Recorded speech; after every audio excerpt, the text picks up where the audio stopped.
welcome to the seventh episode of Inside the Valley. Dustin Black, William Cockerill coming at you live with some bad news. Cade Klubnik has a bad bum ankle. Dustin, do you think he's playing? I do not. I'm anticipating a Christopher Vizina game on Saturday.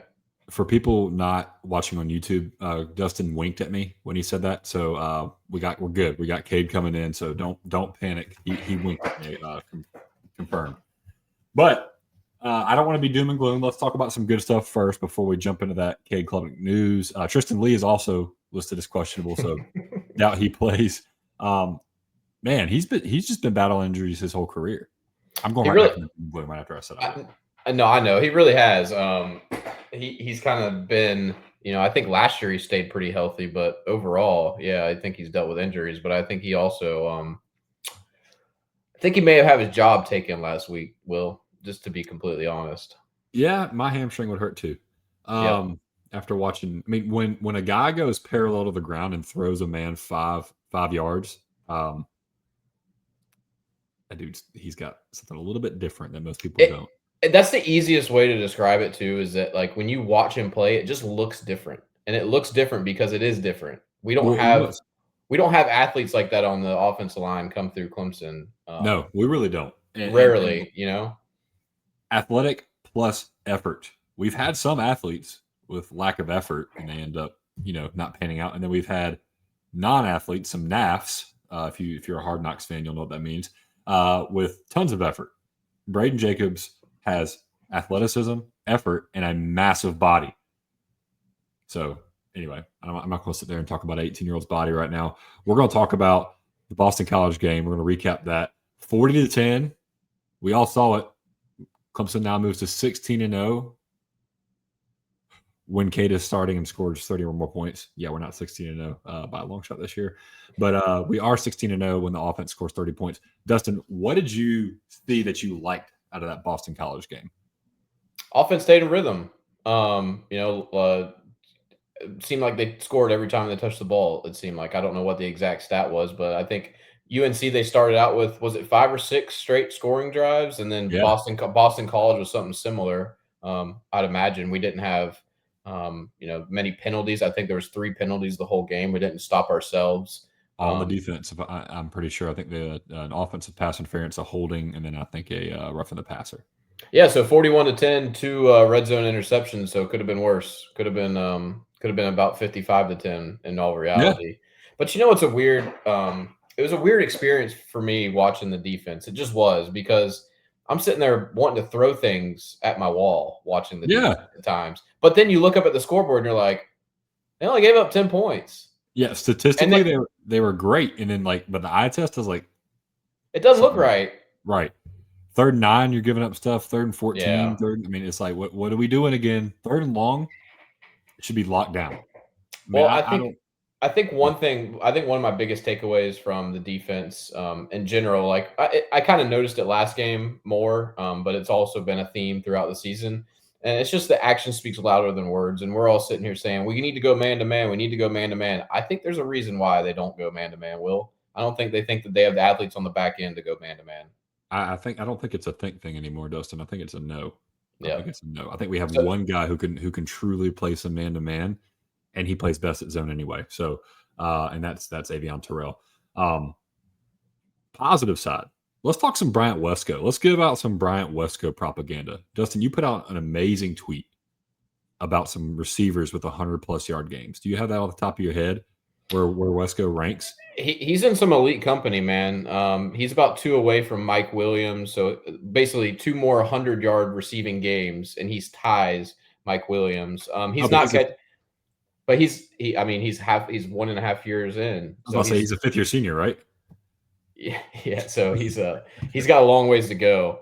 And then he's not catching Sammy Watkins. Sammy Watkins had 15 total on his Clemson career. But you know what? I was thinking about? I think that's a good measure of who's a true wide receiver 1 in their era at Clemson, right? Like if you have a ton of 100-yard games like that, it kind of means that, you're carrying the offense in a certain degree.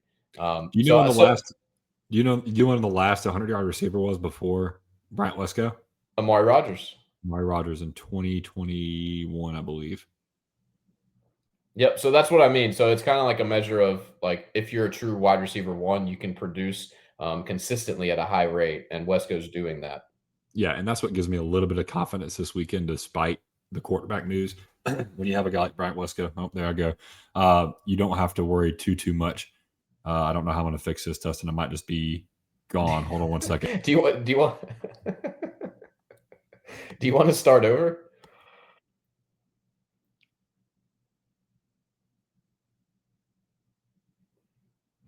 This is great podcasting right here. Will is currently trying to fix his camera. He's nowhere on my screen. I can't see where he went.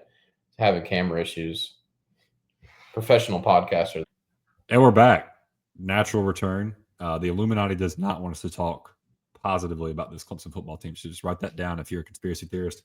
They cut my camera. It had nothing to do with anything me being negligent. Disgusting stuff.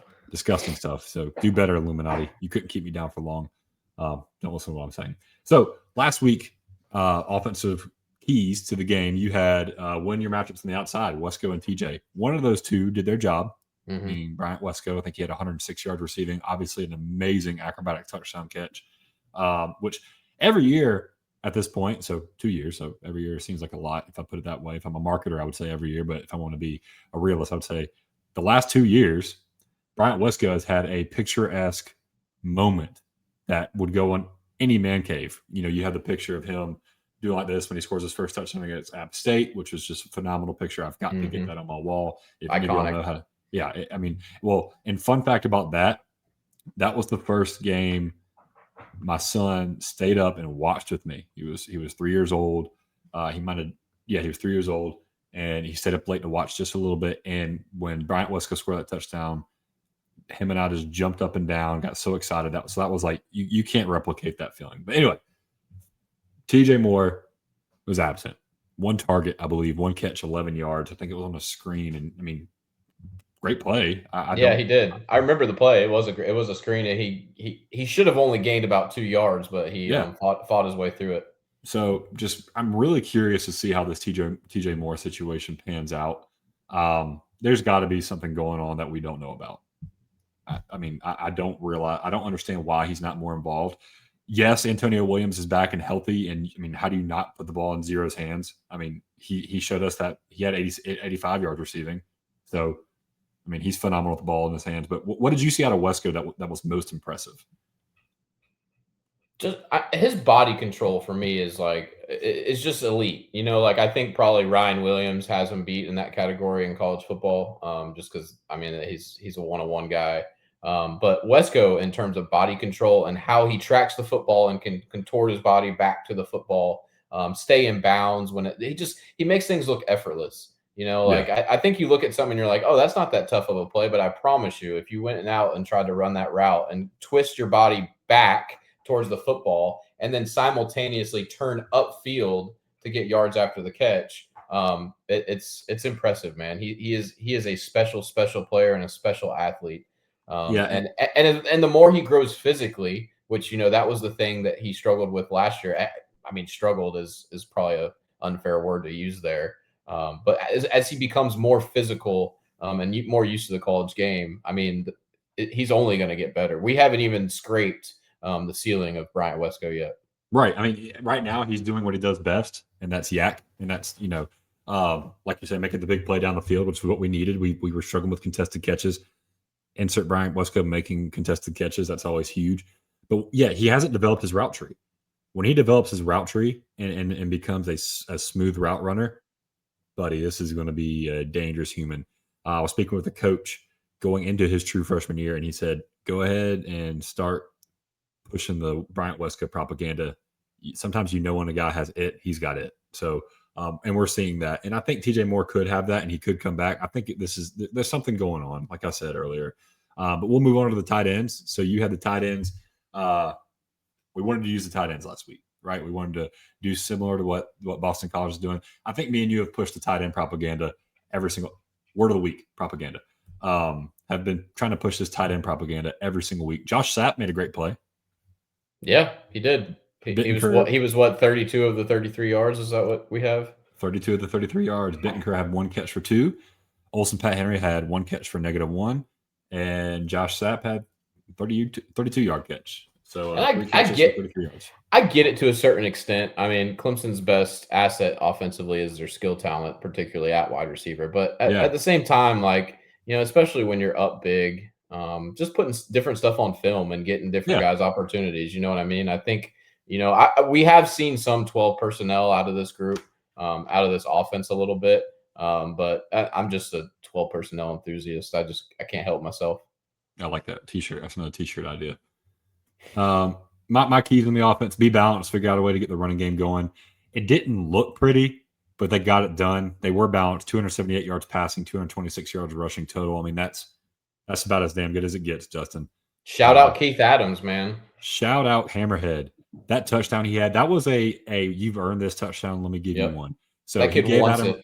Yeah, exactly. And he gave Adam Randall one against LSU when he freaking mollywopped the linebacker trying to come in there on the goal line and just sunned him. So now he got to do that with the ball in his hand. Second, no drive killing penalties. Offensive line had 0 penalties. Well done, guys. They obviously listened to Inside the Valley and they heard our rallying cry. By far the best offensive line performance of the season. By far. And what's weird is that they played their best in the running backs couldn't really move, but Cade had all day in the pocket. Like he looked so smooth in the backfield. He looked confident. Everything looked effortless. And he started to be Cade in the third quarter when he decided to call his own number and run. And now he's potentially out this week. So, I agree with you. By far the best. Did they get a sack? I think they might have gotten 1 sack on Cade. Not that I remember. Not off the top of my head, but. And then BC had 10 defensive backs on the injury report. Win your matchup. Well, Wesco did that with 106 yards receiving, and Antonio Williams did that with 85 yards receiving. I would like to see more people, but when you got 2 guys that are contributing that way, what are you supposed to do? My defensive keys last week, both of us had the same thing: turnovers. Let's win the turnover battle. I don't think did we win the turnover battle or did we tie? We forced 2. We had a fumble and a pick, and we threw 2 picks. We tied. It was 2-2. Whatever.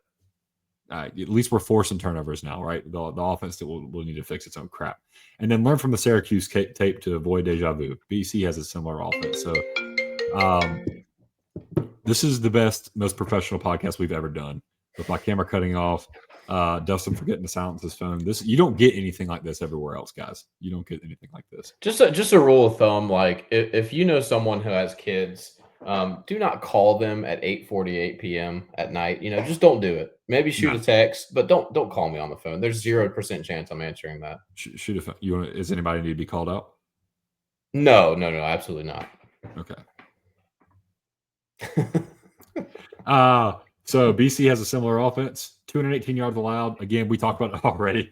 It didn't look pretty, but by God, it got done. Listen, Dustin, it was just like my prom date. It didn't look pretty, but I was there. I was there. I was at the dance. So you can't say anything about it. So, Clemson's defense is my prom date. Your keys to defense: maintain field position.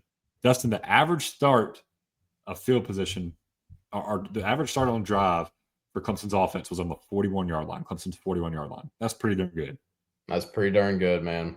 You can't beat that. When you EPA has, if you start at the 40-yard line, you're scoring 2.9 yards a drive, I believe it is. So you're essentially getting a field goal if you start on the 40 every single time you start there. So love to see that. Love to see that. So, and Jack Smith only punted once, right? I think we only saw our best player 1 time on Saturday. I think you're right. What is the Allen? What's the coach's first name that's taking over the special teams? Ryan Allen. Ryan Allen. If he doesn't win some sort of award this year, by God, I'll drive up to Clemson and give him a kiss myself. You want him to win? Yeah, he deserves the Broyles, the top assistant in college football. Absolutely, Dustin. We gave up 7 blocked kicks last year and had an average punt yards, net punt yards of like 20 yards. We're averaging almost 50, I think 45 yards punting now, and we haven't had 1 kick block. So yeah, it's elite. Yeah, that's my Broyles winner. That's my Broyles winner. Anyway, let's move on from BC. Let's put him in the windshield. Great win, Dustin. Make you feel more confident, less confident? How'd you feel after that? Yeah, I mean, I felt good. I thought that the offense created some consistency and in performance, which is what you wanted to see. Defense was suffocating, stifled. There was like a clear line almost, and maybe I'm just putting my tinfoil hat on, but if you watch the broadcast, there was a time where Tom Allen and Dabo were walking out to a timeout to the team, and Dabo is chirping at Tom Allen, and he's trying to explain himself, right? Once they came out of that timeout, the pressure on the quarterback was much more evident. It was almost like Tom Allen came into the game like, hey, we're just going to sit back in these zones, keep everything in front of us, don't give up the big play. And Dabo was kind of like stepped in and just said, hey, we need to pressure the quarterback and get after the quarterback. And by God, it happened.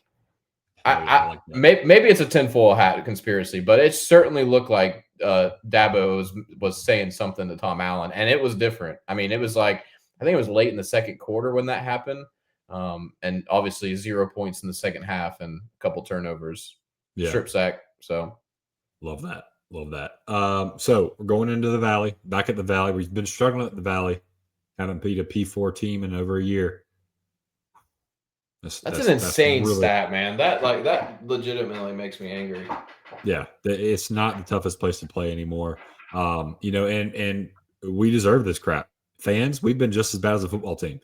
So when I was at the Syracuse game, people were leaving in the first quarter. That's bull crap. That's freaking bull crap. So yes, the team has struggled, but by God, get your ass in the stands and stay there. Be loud. Do your best. Hey, if you want to be loud but you're angry, boo them. But make some freaking noise.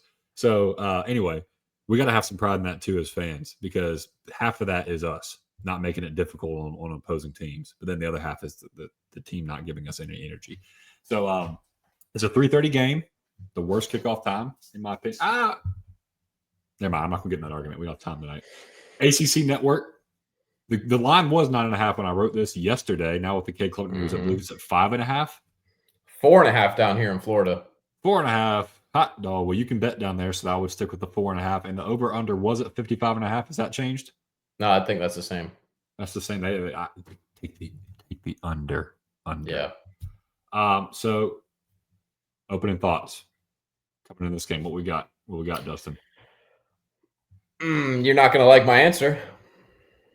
I love your answers every time.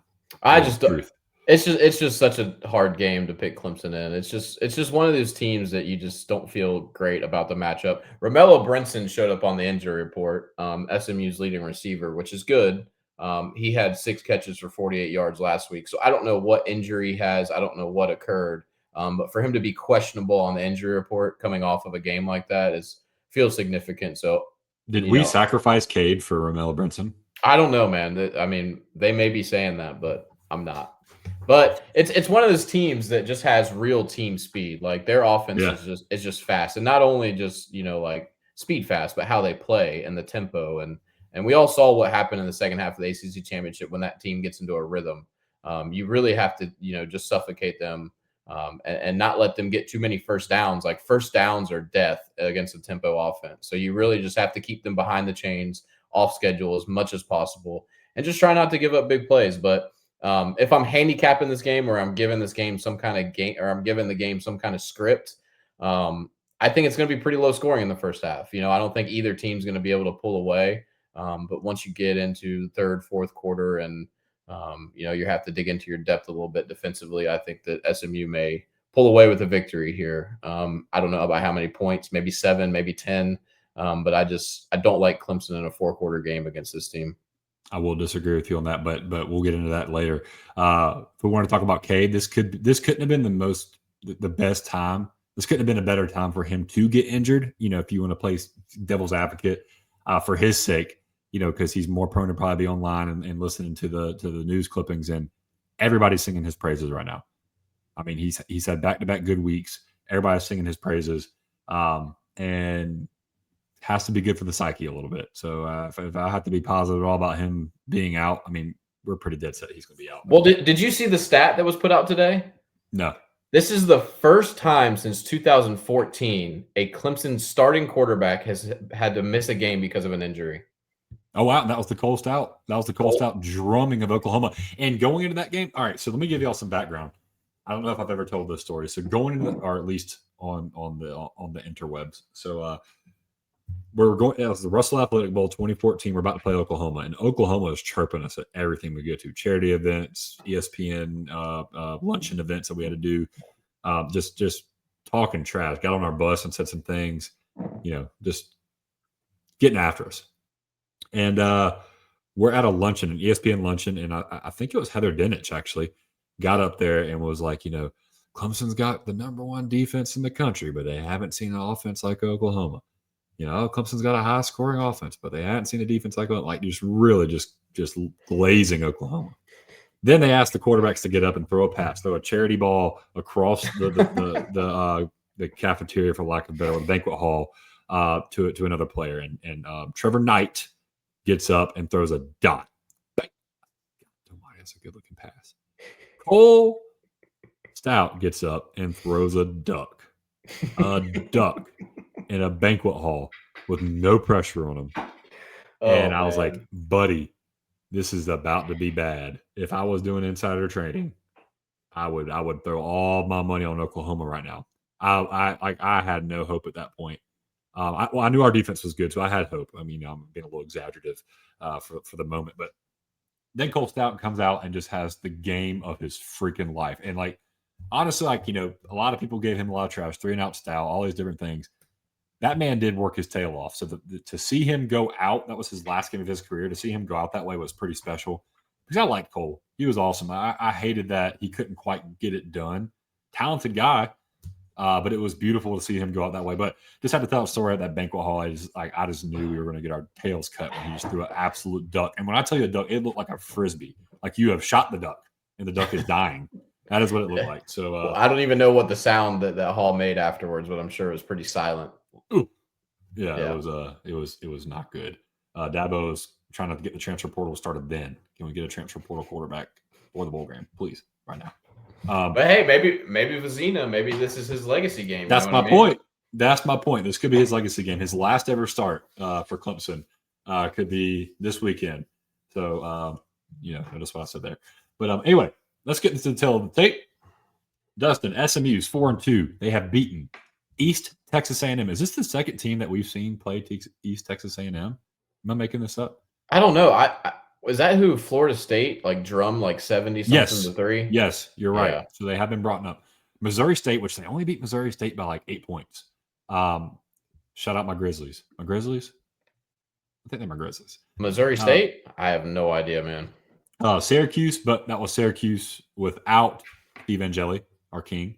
And Stanford, which if you've watched any Stanford football this year, A, God bless you. He's probably gotten sick a few times. But B, you would know that they're not a very good football team. And you watch the middle-aged man play quarterback because he's been in college football for 8 years. Yeah, that is amazing.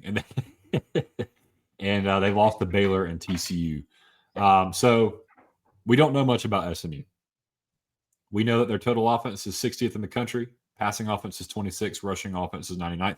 But don't get too caught up on that number. I'm forgetting the running back's name now. I'm trying to talk about him, but he's got some speed.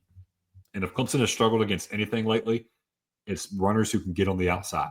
It's guys who focus on that outside run. So if SMU is going to have success against us in the running game and turn that around, this could be the game.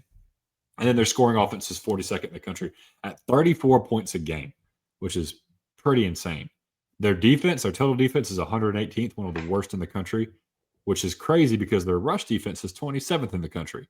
But why do you think their rush defense is 27th in the country, Dustin? My goodness, they must have me and you playing defensive back. It could be that, or it's because their passing defense is so bad that people just don't run the ball on them. And I think it's more the latter. That's very true. If SMU does want to give us a scholarship, I do have 1 year of eligibility left. But their pass defense is 133rd in the country, second to last if you include ties. They give up 315.8 yards per game, and they've given up 12 touchdowns.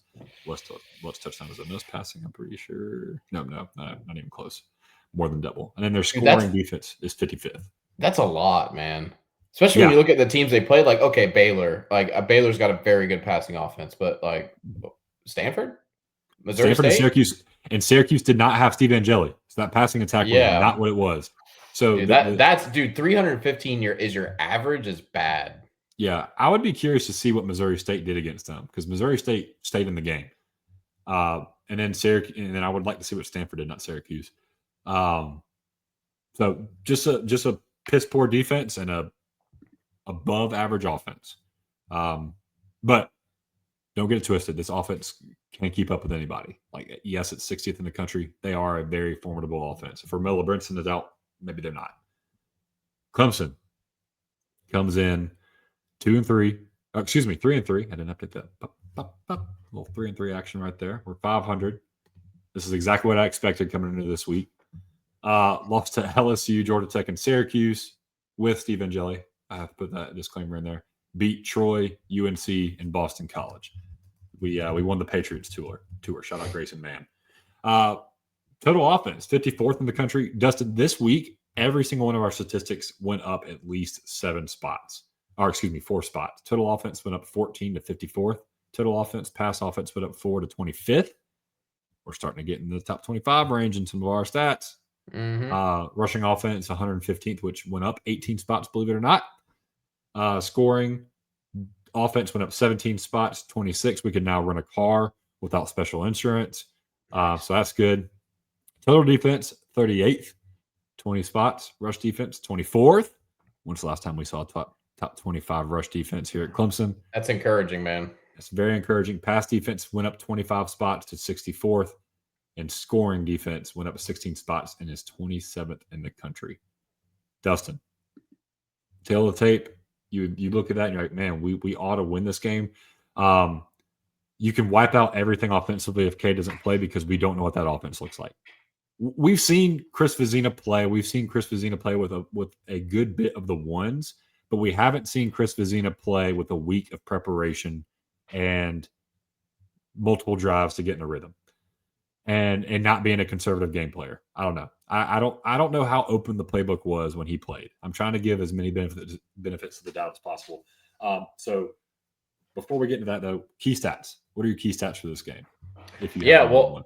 Well, incredibly, SMU and Clemson are exactly 28 of 74 on third down, like the exact same, which is wild. Only 37% conversion rate, which is not good. Good enough for 88th national, actually.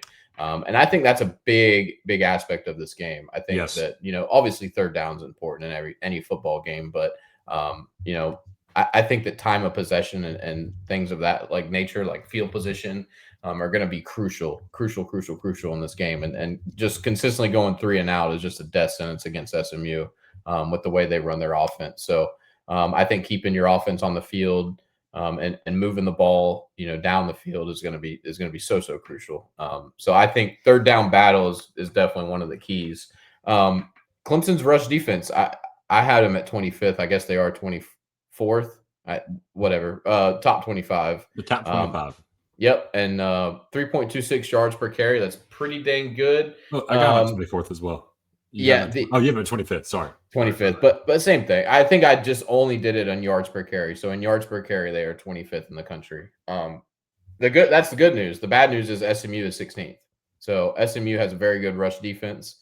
They probably haven't played the best rushing attacks in the country yet, but still, obviously they've done well against the opponents they face. So it's going to be a line of scrimmage game. It's going to be one of those games where offensive line is going to have another good performance if you want to get any push on these guys. And obviously with Cade, in question, he's not going to be 100%. Even if he does play, he's not going to play.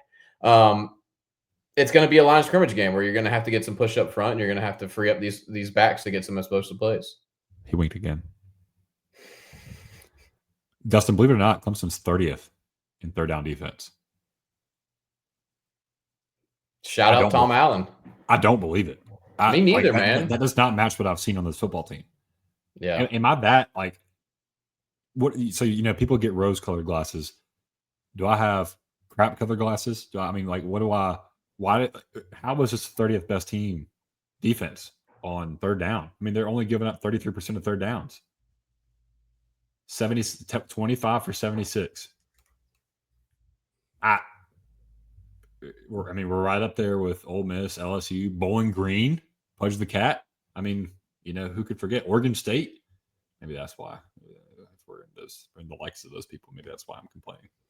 But did not expect to see that statistical rank for the third down defense. So that bodes well for us if we're playing against a team that we really, really, really need to go up the field on third down. If they show up like they should statistically, that would be helpful. Clemson is first in the country in fastest times to pressure. I believe you said, was it 3 seconds? 3 seconds flat? 3 seconds flat. Which that's is average insane. time. That's average time. So that means they're getting there quicker at some points. Yeah, which is awesome. And SMU is second at average time before pressure. So the offensive line at 4.32, which is an eternity for a quarterback to be able to throw the ball. So the fact that their passing offense is only 26 is mind-boggling to me. If he's had all day to throw, that tells me your receivers don't get open, but your offensive line is freaking good. Or you just haven't faced a pass rush yet, which I'm looking up at the teams they faced. I don't see a pass rush anywhere on out of those groups of TCU, Baylor, Syracuse, Stanford, East Texas A&M. Stanford's best pass rusher, David Bailey, is at Texas Tech, dominating right now. He leads the country in tackles for loss. So, they ain't rushing the pass over there in Stanford. So, pretty key stat. Like you said, this game is going to come down to the trenches, especially if Cade doesn't play, which he's not. Wink. Chris Vizina gets in there. He's got to have time. He's got to have time. He's got to feel as comfortable as possible. And one of the things I want to talk about in our offensive key success, which we haven't gotten into yet, the offense cannot look that much different. They can't close off the playbook because we're finally starting to get some rhythm outside of Cade. Right. We need to continue that going. Chris Vizina can't be the guy that stops that. So, Dustin, let's get into our keys to success. Last week, we only missed one, so damn you for saying we should play our tight ends more. You should probably just run it back. I think we should this week, especially with Chris Vizina playing. We're going to need to get the tight ends more involved. But I think we should do it. I think we should just do what the staff does and just pretend they don't exist, and then we'll get all our key stats right. We'll just that's right. We'll just pretend like we don't have tight ends or like an NFL tight end and all that stuff. But anyways, we don't have tight ends or backup running backs. Yeah, that's right. All right. So, like I said earlier, it's a line of scrimmage game for me. You're going to have to win up front. I really think that even though Randall scored a touchdown last week against Boston College, I think that was his worst game of the season. Not only statistically, but I just don't feel like he did a great job of finding rushing or rush lanes consistently, and he never really got out into the open field. Like I said, it just looked different whenever Ezemume was in the game, and obviously Keith Adams had that great drive in the game. So I just think Randall probably didn't have his best game of the year. Still scored a touchdown. It didn't really result in much, but anyways. And I also think you just have to find explosive plays when it comes to the run game. I think that SMU is obviously going to commit more numbers to stopping the run with Vizina. I think that they're going to want Vizina to throw the football. So you're going to have to get creative. I know I said a couple weeks ago, more misdirection in the run game. I think you're going to see a lot of wide receivers get carries in this game. Like I think it's going to be a lot of jet motions and Antonio Williams getting the handoff, or maybe even Wesco running across the formation, getting the handoff. I think there's going to be a lot of. I think if you're talking about Vizina as a quarterback and what he does well, I think there's going to be a lot of checkdowns to Randall out in open space. I think he's going to find out the tight ends more. I know I shouldn't say that, but I think that he is. I think that Vizina likes tight ends more than Cade does, and I think he's gonna throw competitive balls down the sideline. I think that whenever you watch his spring game performances or even his limited time, Vizina loves a back shoulder pass. Now, they don't always end up on the right shoulder or in the vicinity of where he's trying to throw it. But the Vizinity. Yeah.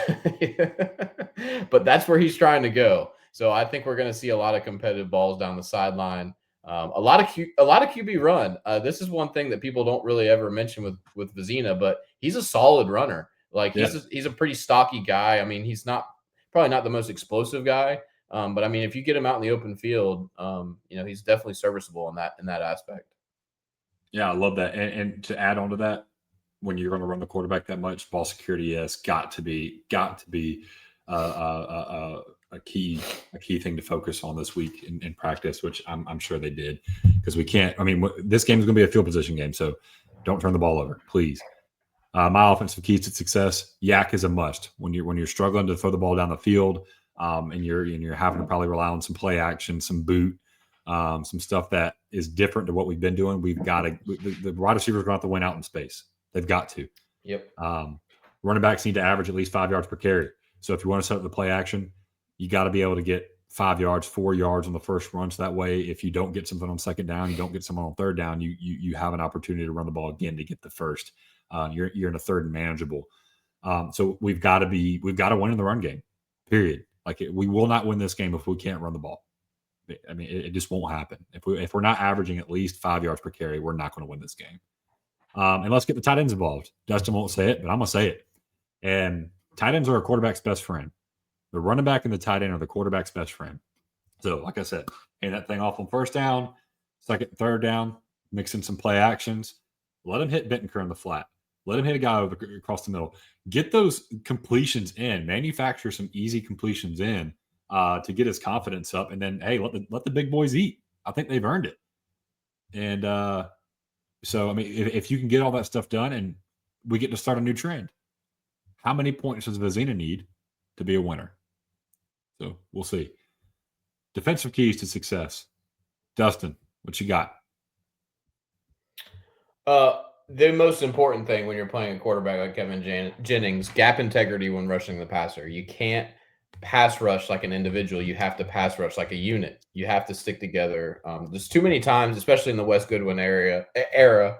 We don't need to rehash the whole Lenora Sellers running for 2 miles at Death Valley last year. But that's what it was. You didn't have good gap integrity when you rushed him. So whenever he got loose, he got really loose, right? And he always had an escape out of the pocket. So you have to do a better job of pass rushing as a unit. And if you don't, especially if you get caught too far up the field as a defensive end, he's definitely going to make you pay for it. So that is the most crucial thing when you talk about the defense this week. And I just want to see them force Jennings to make big throws. I mean, you can't let this guy just RPO slant you to death, right? You can't just let him make these 5-yard passes and be able to consistently move down the field. If you want to, really challenge Jennings, make him make those big time throws, make him throw through windows, make him throw competitive balls to these guys.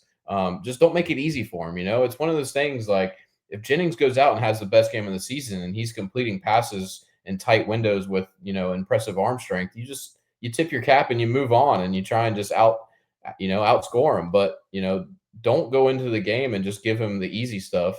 And like we're talking about getting a bunch of yards after catch, don't let them do the same thing to you. So I just think you got to make it as difficult as possible. And if he beats you with his arm by making big time throws, so be it. But, make him do it. Yeah. And just to go back a little bit on the passing yards for Missouri State against SMU, Missouri State threw 275 yards against SMU. So just put that in your back pocket. First year in the FBS. And the casuals will say, well, Dustin, Kevin Jennings has only run for 5 yards this year. Okay, don't care. That includes sacks. That includes a lot of different things. He has also run the ball 37 times, which is a lot. So he is slippery. If you've watched Kevin Jennings play and you're not a box score watcher, you would know that he is a very proficient and efficient runner. So let's not get silly and start focusing on the stats. Gap integrity is going to be key. Will help. I'm looking at you. You're really good at getting the backfield. Don't let them walk by you like you're the greeter at Walmart, please. Defense, no big plays. Keep the 10-plus yard plays at a minimum. We can't let them gash us. We talked about this offensively. It's going to be a line of scrimmage game. And to make it a line of scrimmage game, you have to do your part. Part of doing your part on defense is to this is the most professional podcast on the planet. We talk about you got to do your fart, man. You got to do your fart. I mean, bring your own flatulence. BYOF. Anyway, we got to give Kevin Jennings the BGs, the bubble guts while we're playing. Don't let them get 10-plus yard plays. That gives them confidence. That gets the ball moving. That keeps the offense on the field. And you alluded to it earlier. We really need to win time of possession. Tackles for loss. When you've got a team that has a quarterback like Kevin Jennings, making him play off time, off rhythm, especially by getting him, 2nd and 12, 3rd and 10. He's going to try to start making plays that he doesn't have to, and he's prone to throw picks. He has thrown a pick in every single game this year except for Stanford. So he will turn the ball over. He is. I mean, you saw it in the Clemson game last year. But when he's not turning the ball over, he's one of the best quarterbacks in the country. And then, very, very good point. And thank you. And if the offense is struggling, the defense is going to have to do its part by manufacturing points.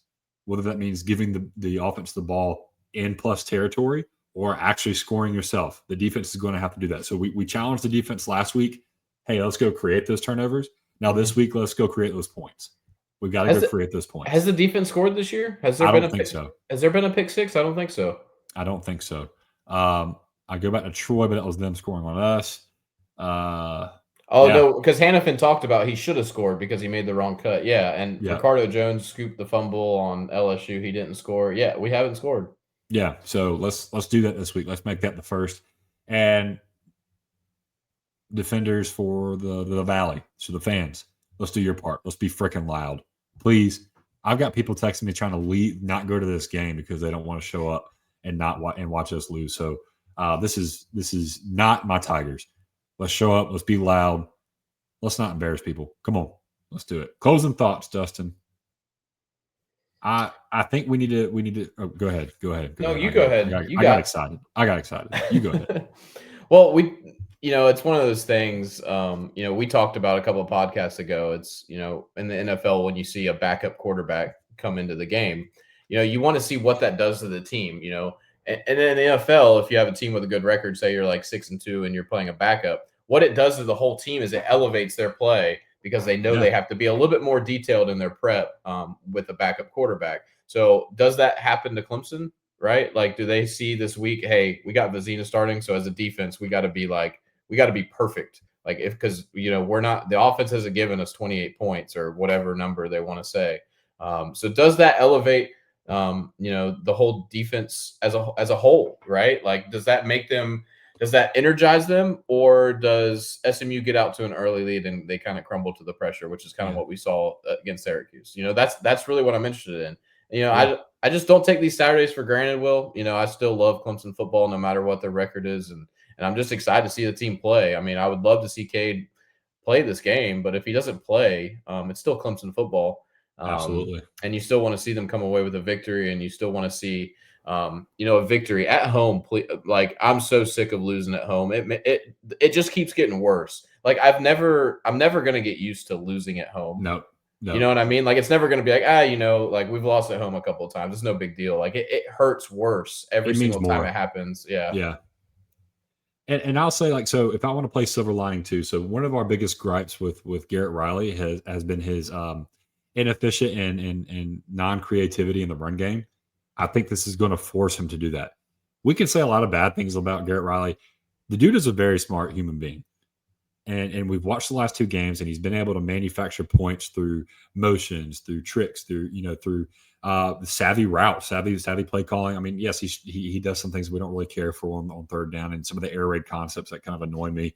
But I think this game with Cade being out is going to challenge him to not only be a better in the run game, but a better offensive coordinator. He's going to have to get creative in the run game, and I think he's going to be sitting down with Matt Luke and CJ Spiller and really putting together an intricate run game. I think we're going to see a lot of counter. I think we're going to see a lot of power. I think we're going to see a lot of motion, like you said, runs to the wide receiver, runs with the quarterback, screens. We're going to see a lot of very creative things, which is difficult with Chris Vizina, this being his first start. But you got to put the pressure on the guys who've been there, and you got to allow them to pick him up. And that's why I hope they don't close the playbook. He's been there for 3 years. He should know the playbook. If he doesn't, shame on him. And I hope we see Trent Pierman or Chris Denson, which I think Chris Denson just moved to wide receiver. If that's real life, I don't know. I'm hearing lots of crazy things. Dustin's looking at me like I'm wild, so maybe I am wild. I do make up a lot of things. But I want to see Garrett Riley get creative in the run game, and I think we're going to see that. And then let's keep stacking the wins. Dustin, we've got momentum on our side. And that's why I think we're going to be able to win this game. I think it's going to be ugly as all get out. I think it's going to make us sick to our stomach. I think if we can score 24 points, that's the number that comes in my head. 24 points, we can get this win. You can clip this, and I look like an idiot if we get blown out, but I don't think that's going to happen. So, Chris Vizina, go out there, prove people wrong. Go prove people wrong. You're a 4-star quarterback. for a reason. You showed up at Clemson for a reason. Go out there and freaking prove it. Dustin, great show. Yeah, well, I want to give everyone an opportunity to make money, and I'm going to call this "it could be worse" parlay. So it's Could be worse parlay. I like parlay. So what That's you're good. going to do is you're going to sprinkle Stanford money line because FSU has not won an ACC game since Mike Norvell was 42 years old, which was 2 years ago. He's out 44. Yeah. Yep. And so what you're going to do is they're going cross country. So you're just going to go ahead and sprinkle Stanford money line. And then who is Florida playing? Is it Mississippi State? Florida's playing Mississippi State. Yeah, so we're going to go ahead and sprinkle money line for Mississippi State. We're going to go ahead and parlay those. You can call it Google the buyout parlay. You can call it could be worse parlay, whichever one you want to do. But we're going to go ahead and give the listeners the opportunity to make money. Let's call it the Billy Napier, Mike Norvell GoFundMe. I mean, they're you may be gone, able to, so let's help pay the buyout. I don't even know what the odds are. I know Mississippi State's probably like 10-point dogs or something like that. Stanford's probably worse. But just go ahead and sprinkle money line and enjoy your Saturday because it could always be worse. It could always be worse. We could be Penn State. That is very true. We're not. We were close, but we're not. So, Dustin, great show. Like you said, let's not take these Saturdays for granted. Let's go kick some ass in the Valley. Y'all have a great weekend. We'll see you back next Friday. And go Tigers. Go Tigers.